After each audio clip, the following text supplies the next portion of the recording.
Bienvenidos al podcast de EDAP en Español, un espacio para conversar sobre educación en el mundo, sus avances, las nuevas tendencias y los desafíos del futuro.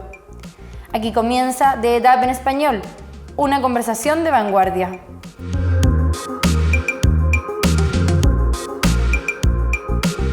Hola, bienvenidos. Esto es EDAP en Español. Soy Sergio Mena desde Chile y hoy me acompaña como coentrevistadora Adriana Angarita desde Panamá. ¿Cómo estás, Adriana?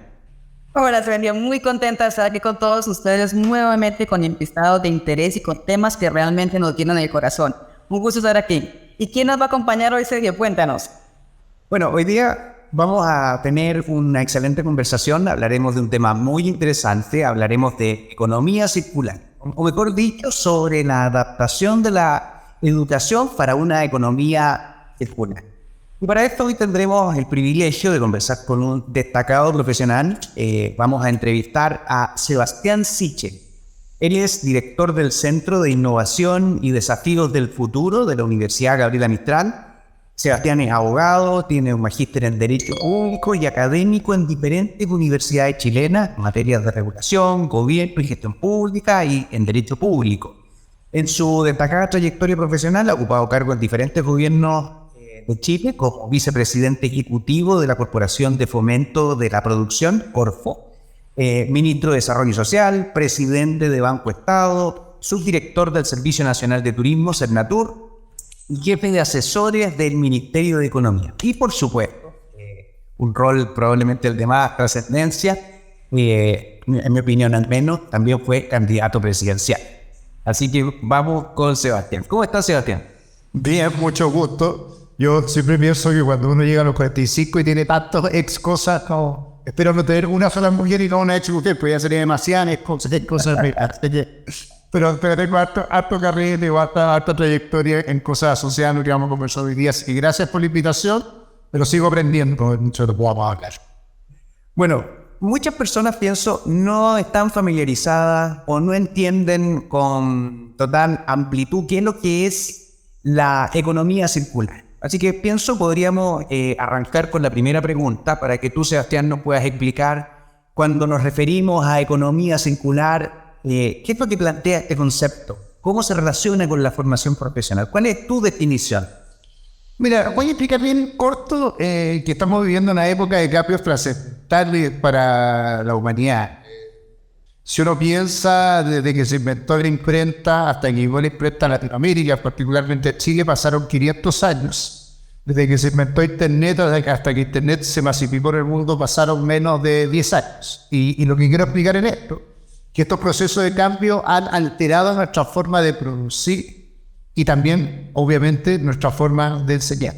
¿Por qué digo esto como contexto? Porque estamos viviendo lo que se llama la cuarta revolución industrial, marcada fuertemente por un cambio tecnológico que es vertiginoso, por un cambio demográfico que es bien relevante, la humanidad está envejeciendo fuertemente y aceleradamente, por un cambio social bien importante. Hay una demanda nueva de ciudadanos de ser parte del progreso del desarrollo ciudadano. Hace 30 años pensamos en desnutrición, hoy día pensamos en sobrepeso y obesidad. Hace 30 años pensamos en alfabetización, hoy día estamos pensando en cómo tener formación universitaria de calidad. Y estamos viviendo un cambio climático brutal que no solo está aumentando la temperatura del planeta, sino que está provocando escasez en los recursos naturales que tenemos para producir. Y ahí, en ese eslabón, entra lo que es la economía circular. En el tiempo pasado, que no es tanto tiempo atrás, no son siglos, sino son años, nosotros estamos acostumbrados a un modelo económico que extraía, producía y desechaba. Esa era la lógica de nuestro modelo económico. Por lo tanto, alguien picaba una piedra, en el caso chileno, sacaba cobre, usaba cobre y todo lo que usaba para producir cobre lo tiraba a un relave, que sobraba de la minería, o el agua la dejaba correr y la desperdiciaba en el mediano plazo. ¿Qué es la economía circular? Cambiar ese paradigma, entendiendo que el cambio climático nos está provocando escasez en el eslabón básico de la producción económica del mundo, que son los recursos naturales, y que estamos demasiado acostumbrados a desperdiciarlos cuando son limitados y finitos en el futuro. Y la economía circular lo que te dice es que al romper ese paradigma tenemos que pensar mucho más fuerte en cómo reutilizamos, reusamos, reincorporamos y reducimos los recursos naturales en el modelo económico, de manera de valorizar todo el proceso productivo en la cadena final. Eso es lo más simple. Muy interesante, Sebastián. Muchas veces pensamos que cuando hablamos de economía circular hablamos de un tema ambientalista, pero por tu explicación realmente se ve que es un tema más cerca de lo económico que a lo ambiental, o sea, hay una relación directa. Y sin duda las universidades formamos profesionales que se van a insertar en un aparato económico, por lo tanto se hace casi obligatoria esta revisión a nivel propio en las instituciones de cómo estamos trabajando este nuevo modelo. Dicho esto, cuando hablamos de esta incorporación de nuevos negocios, que es algo que es totalmente nuevo, yo creo que la innovación y el generar este tipo de pensamiento en los estudiantes para poder identificar oportunidades de negocio se vuelve crucial. ¿Tú creerías que serían las habilidades necesarias para enseñar a nuestros estudiantes para entrar en el modelo de economía circular? ¿Cómo ves tú nuestra labor como instituciones puntualmente en los estudiantes?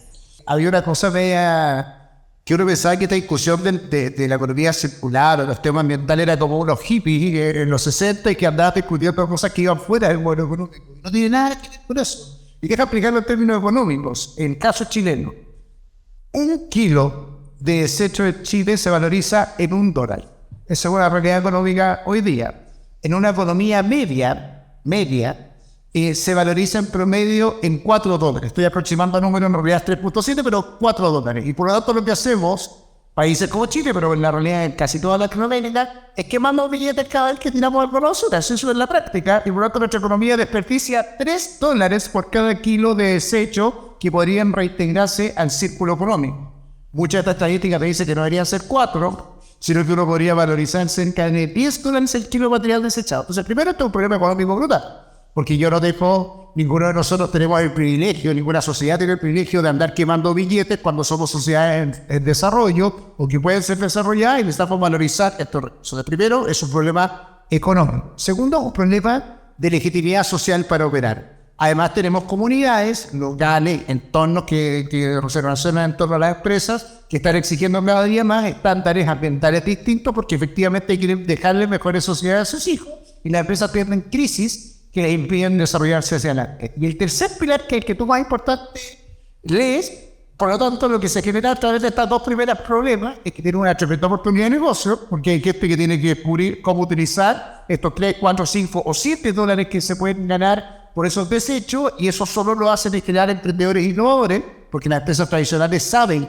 el modelo antiguo, las empresas nuevas empiezan a descubrir cómo valorizar estos recursos. Y además hay una segunda gran oportunidad desde el modelo educativo, es que probablemente grandes empresas están pensando cada día más en profesionales que pueden eficientar o innovar en los procesos de producción para no desperdiciar tanto del valor que generan a través de la producción. O sea, desde el modelo educativo, lo que tú estás diciendo, desde la perspectiva económica, es que a la medida que tú formas un músculo de profesionales capaces de entender este problema, lo que está generando es mayor valor en tu economía futura porque van a agregar el valor que se está desperdiciando en la economía. Y después, en materia social o en la legitimidad social para operar, también está generando profesionales que tienen sentido cívico o sentido de una sociedad futura, que son capaces de entender que los modelos productivos del futuro no solo dependen de cuánto produce y cuánto ganas al producir, sino de también cómo esas empresas son capaces de ser legítimas en su operación con sus entornos en el mediano plazo, porque eso la hace sostenible. Entonces, ambientalmente y socialmente necesitamos formar a estos profesionales que articulen de mejor manera esta dimensión económica o esta dimensión social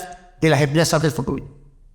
Oye, Sebastián, cuando tú dices, te tengo una pregunta, que es cómo se desarrolla el músculo de estos jóvenes, pero antes de eso, para no dejar atrás el tema que tú planteaste, parece obvio que los países debiesen intentar capturar todo el valor que tienen sus desechos.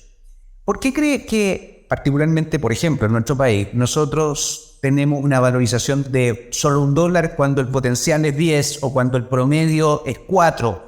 Lo primero, uno podría pensar que es desconocimiento. Lo segundo, probablemente porque se requiere inversión. Pero también hay problemas políticos. ¿Cuál crees tú que es la razón de fondo que nos impide poder avanzar más rápido en la valorización de nuestros desechos? Lo primero, se subyace en lo que tú me dices, pero lo primero es, más que el conocimiento, yo diría que hay más bien esta idea de la disponibilidad ilimitada de recursos naturales en países de desarrollo. tu primera fase de desarrollo siempre depende de la explotación de recursos naturales. Y como era un país con una economía pequeña, en relación a tu disponibilidad de recursos naturales, crees que siempre van a estar ahí. Eso es lo que pasa con el agua en la producción del cobre o en la agricultura, estoy hablando de Latinoamérica en general, pero países que tenemos cercano costero como Chile, en que creemos que siempre hasta los ríos tienen la misma cantidad de agua, o lo que nos pasa en la producción acuícola, en que pensamos que el fondo marino es ilimitado, pero cuando empiezas a tener muchos salmones juntos y tienes un fondo marino infinito, o cuando tienes una zona agrícola limitada y no puedes seguir produciendo, te empiezas a dar cuenta de esta escasez en general del territorio o de los recursos naturales para producir. O sea, el desconocimiento o la falta de conocimiento tiene que ver que en un minuto chocas con este problema. Es lo que pasa hoy día en las grandes mineras con el uso del agua, o los productores de palta con el uso del agua. En un minuto no hay agua suficiente para aumentar ilimitadamente la producción, que es lo que estaba haciendo crecer como país. Entonces, y chocas con este problema cultural, porque estaba acostumbrado a que fuera más bien infinitos los recursos. Después hay una dimensión regulatoria del problema. Obviamente, las sociedades necesitan árbitros, que son los estados. Igual que en el fútbol, yo soy bien fanático del fútbol, sin árbitro al talento de Messi no lo podríamos ver, ni del Mbappé, ni nadie, porque alguien le sacaría la mugre. La gente se fue en Chile, pero le pondría una buena patada a los jugadores y no veríamos su talento. Pero también tiene que fijar la regla del juego. Y el Estado ha puesto pocos incentivos en esta dimensión. Recién en Chile tenemos la ley REP, que es la responsabilidad extendida al productor, que se hace cargo de la producción reciente de los neumáticos y las baterías que se desechaban, y va avanzando en otras dimensiones, y otros países en el mundo han avanzado más o menos en este sentido. Y la tercera dimensión, que creo que es la más importante: no tenemos cultura innovadora emprendedora, y eso es lo más que tenemos que formar a la universidad para entender que aquí hay una oportunidad de negocios. Hemos formado estudiantes tradicionales que creen que la oportunidad de negocio siempre está en los negocios tradicionales. A lo que hacemos regulación económica o clases asociadas a la economía en general, estamos acostumbrados a enseñar a modelos tradicionales de empresa, y no estamos viendo que en ese basural, que en ese relave minero, que efectivamente en el desecho del restaurante de comida hay residuos orgánicos que industrializados se pueden transformar en compost, y por lo tanto no hemos enseñado habilidades blandas de emprendimiento donde hay oportunidades de emprendimiento en los desechos. Y además tenemos una cultura poco innovadora, particularmente en Latinoamérica, para generar valor en esta cadena de producción. Por lo tanto, son los dos grandes desafíos más grandes nuestros: pues cómo formamos emprendedores que vean negocios no tradicionales donde antes no habían negocios, que es la basura, y cómo formamos innovadores que entiendan que el valor del futuro, ejemplo la minería, no va a ser descubrir nuevas fuentes de producción de agua, sino tecnología para que cada día se use menos agua y produzcamos cobre verde, o tecnología más eficiente para capturar agua que hoy día se está yendo o no está circulando en el proceso productivo, o cómo formamos agrónomos que sean capaces de descubrir cómo hacer esmarano o agrointeligente para hacer un riego por goteo o uso máximo. Yo creo que por ahí va un poco la conversación del desafío en mediano plazo. Tremendo desafío. Sebastián, Dios mío. Yo creo que quienes están escuchando y están en la universidad estarán pensando: Dios mío, yo ya venía con todo este tema y ahora le sumo la economía circular. ¿Yo cómo hago para ser exitoso en todo esto que se viene cuando no tengo ni idea? Si tuviera la oportunidad de identificar 3 recomendaciones puntuales para cualquier institución de educación superior que nos esté escuchando, sobre cuáles deberían ser las prioridades a trabajar desde lo que desarrolla una universidad para lograr estos puntos que consideras importantes, ¿qué nos harías trabajar? Lo primero es empezar a enseñar modelos de negocio sostenibles. Yo creo que eso es un pilar educativo transversal. Yo creo que eso se ha quedado claro en el currículum. Efectivamente, nosotros enseñamos a hacer planes de negocio en el área comercial, en derecho enseñamos regulación, pero nos hemos metido en la discusión sobre modelos de negocios sostenibles o regulación sostenible en el mediano plazo. El segundo, el rector Sergio Mena de la universidad que Sergio, que estamos hablando, me ha insistido mucho en esta idea de la formación transversal en emprendimiento e innovación. Cómo tú eres capaz de crear habilidades que desarrolles capacidades de emprender transversales y terminar esta lógica unívoca de la formación por carreras, cuando tú vas a requerir mucho más programas transversales de formación y de preparación en habilidades de emprendimiento e innovación en mediano plazo, donde además vean la oportunidad de negocio que estábamos hablando antes. Y la tercera, yo creo que tenemos un desafío grande de actualización de nuestro cuerpo académico en esta materia. A veces me miran hablando de esto y me dicen: este señor habla chino. Y me encontraba con profesores que me dicen, pero está bien, pero Sebastián, esto es una cosa que viene, hay tiempo, y yo diría más bien que no hay tiempo. Y eso es lo que yo quise explicar con la llegada del imprenta, que se demoró 561 años exactamente en llegar en Chile. Pero el problema es que probablemente la regulación, los negocios del futuro, que están basados en economía circular, no se van a demorar 500 años en ser los negocios que van a ser sostenibles. Te digo, pero un ejemplo chileno, Adriana, para que se entienda, Not Company, una de las startups chilenas más importantes, un unicornio chileno, hace menos de 5 años descubrió, a través de un algoritmo con un robot, una forma de imitar el sabor de alimentos y transformarlo en alimentos veganos. Y creó Not Mayo, Not Milk, Not Burger. Hoy día mi hijo de 12 años en el auto me iba hablando que había descubierto unas Not Chicken Burger y que se la había comido y la encontraba maravillosa y que quería comer eso para no comer más pollo hacia adelante. Un consumidor futuro de 12 años ya está demandando un producto que hace menos de 5 años no existía en el mercado. Y por lo tanto, esta idea de los vértigos, los cambios, nuestros académicos tienen que entender que probablemente el desafío más grande es que esta forma de producir, esta forma de entender la economía ya llegó y que no hay tiempo para aprender a usar la imprenta, 500 años para aprender a usar la imprenta, sino que nosotros vamos a tener que enseñar en los contenidos básicos esta formación porque los consumidores del futuro están demandando este tipo de productos. Oye, Sebastián, yo quiero tomarme de tu última respuesta para contrapreguntar, porque la pregunta tiene que ver con los tiempos de transformación. Nosotros hemos visto en distintos ámbitos que los cambios han tardado en llegar. Por ejemplo, el tema de la educación online. La educación online lleva 25 o 30 años en el mundo, nadie la llevó ni de apunte a ninguna parte, no estaba validada, nadie le creía. Tuvo que llegar una pandemia para que tuviésemos que forzadamente utilizarla y poder demostrar que hoy día es un vehículo de un modelo válido. Acá pasa un poco lo mismo, porque todas estas transformaciones de consumo son altamente costosas. Requieren inversión, requieren cambios de hábitos. Tú mismo lo decías, tu hijo de 12 años está demandando comida que tiene el formato de esta compañía que mencionaba, pero él tiene 12 años y no es hoy día el consumidor, es un consumidor dentro de 20 años. Tú dices que los cambios se precipitan.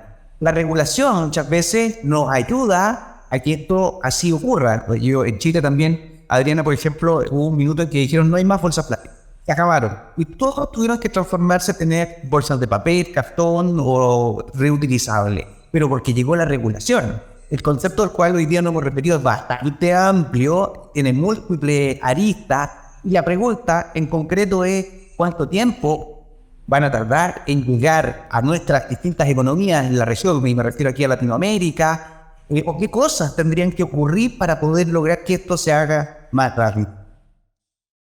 Mira, primero, como ejemplo de mercado, para entender la velocidad de escape, nosotros vendemos salmón. Chile es el segundo exportador de salmones más grande del mundo después de Noruega.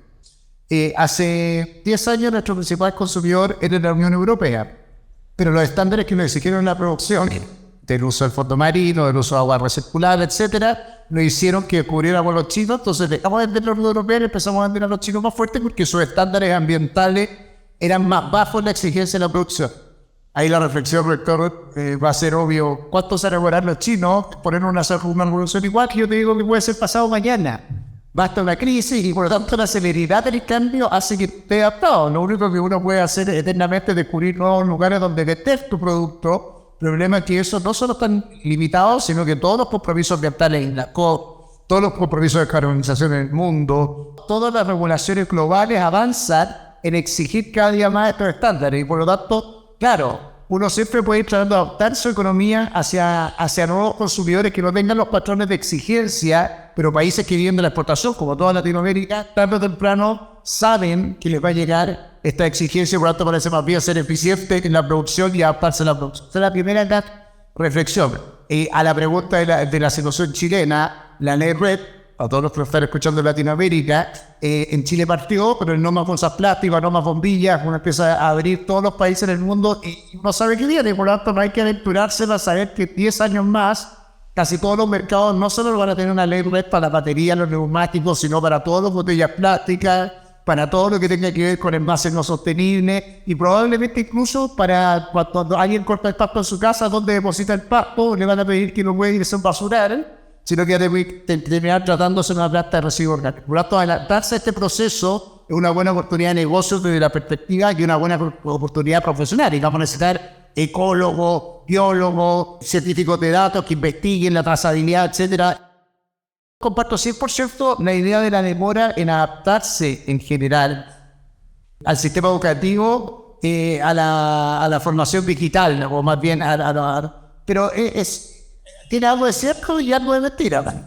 ¿Qué es lo cierto? Que las universidades son un monstruo grande que pisa puesto y segura mucho transformarse. La verdad es que la educación digital llegó, se aceleró rápido. Mi hijo estudia en YouTube lo que pasó en Roma hace mucho tiempo. Y lo que pasa es que probablemente las universidades se han demorado más, y lo que está promovido, y hemos promovido todo en esta universidad, es que tienen que acelerarse en el proceso, porque si no, la formación no tradicional se empieza a comer a la formación tradicional, porque Ariana y yo, cuando queremos saber algo, yo soy obsesivo con la civilización romana respecto a con quién sucedió a Tiberio, ya no tomo un curso de Roma en la universidad, sino que me meto a googlear y tengo todos los contenidos necesarios para saber que Tiberio lo siguió Canígula, y por qué lo siguió, y por qué murió su padre Germánico, sin haber pasado nunca por un curso de Roma en ninguna universidad. Si la pregunta es al nivel, es si el cambio no llegó y la universidad se ha demorado en adaptarse, tenemos que acelerar el proceso de adaptación, o creer que el cambio no va a llegar. Yo creo que nuestro desafío universitario más grande es que las universidades que lleguen primero o más temprano a entender que su formación tiene que adaptarse a lo digital, van a ser aquellas que sean atractivas para los profesionales o para los técnicos del futuro o para aquellos que quieran formarse en el futuro. Y las que lleguen tarde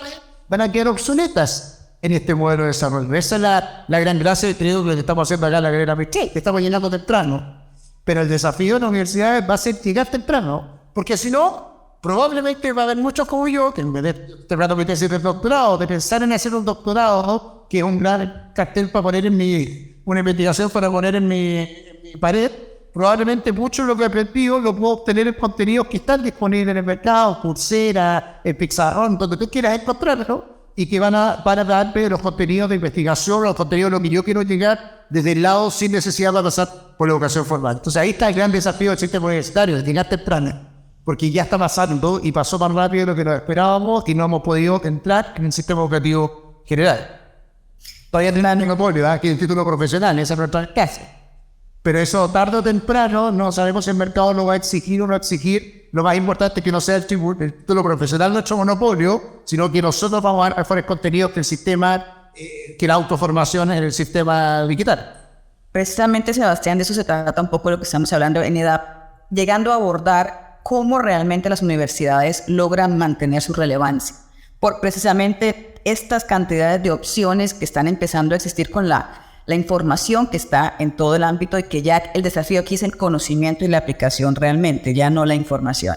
Entonces, precisamente tú lo mencionabas, definitivamente es la oportunidad, pero la oportunidad es una oportunidad realmente cuando se está listo para ella, y ahí es donde tenemos que nosotros trabajar como universidades en tema de la formación.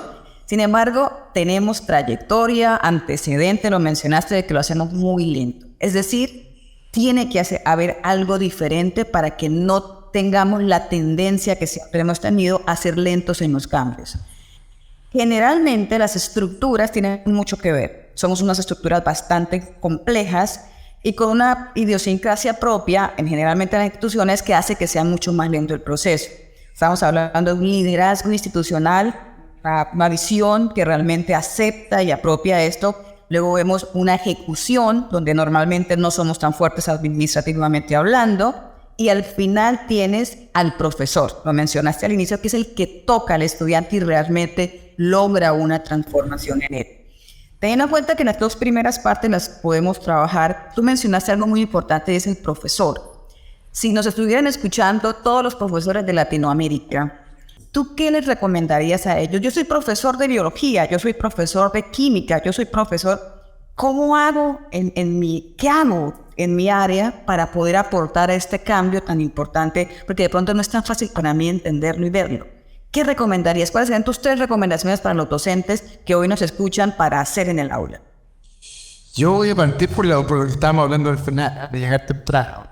Yo lo primero, perderle miedo a los contenidos digitales, a lo online. Yo sé que no es especial con economía circular, pero cuando yo decía llegar temprano, mi cabeza funciona así, mi sinapsis, la dendrita de repente se toca y se me dispara.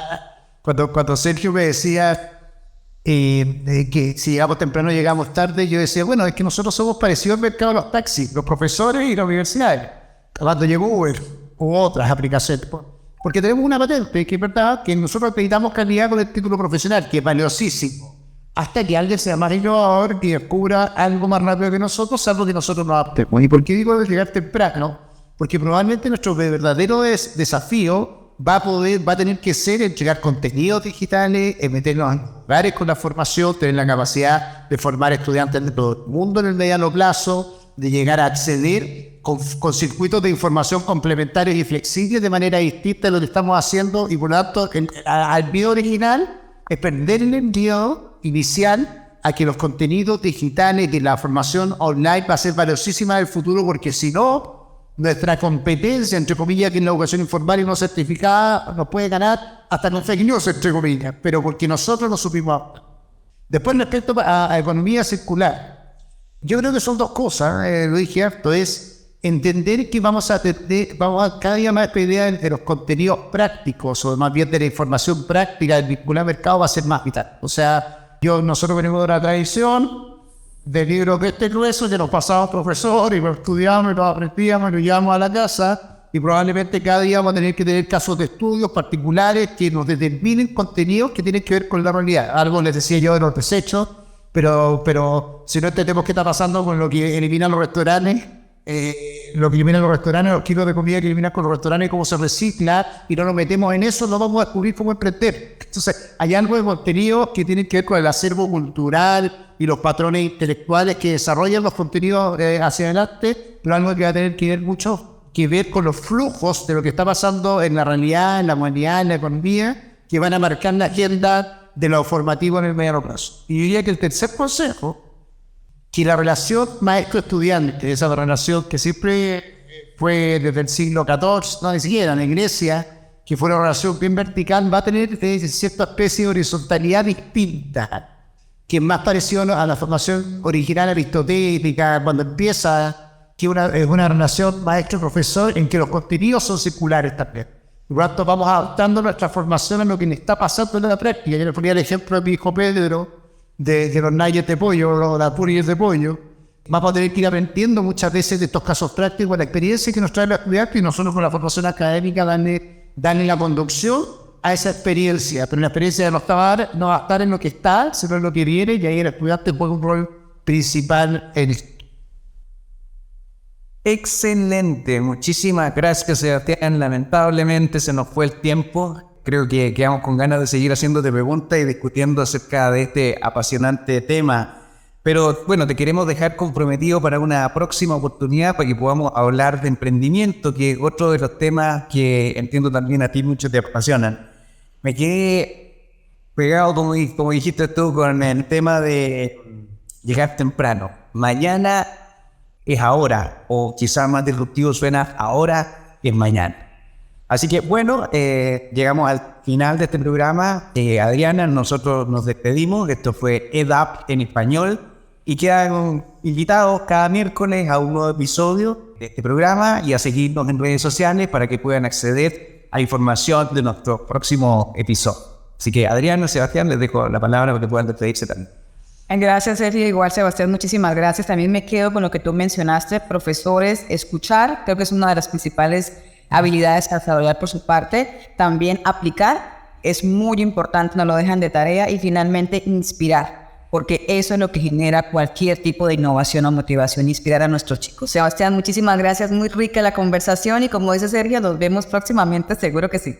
Muchas gracias, Sergio, muchas gracias, Adriana, cariño Panamá, acá desde Chile, un gusto que estemos conectados, llegando temprano a estas discusiones, porque lo hacemos a través de esta forma de conectarnos a la distancia. Así que, y a todos los que nos están escuchando, gracias por darse el tiempo y la paciencia de seguir interesados en cómo mejoramos nuestras formas para educar en el mediano plazo. Abrazo a todos. Esto fue EDAP en español. Gracias por acompañarnos en The EDAP en español. Te esperamos en un nuevo capítulo del podcast más influyente en educación y sus tendencias. The EDAP en español, una conversación de vanguardia.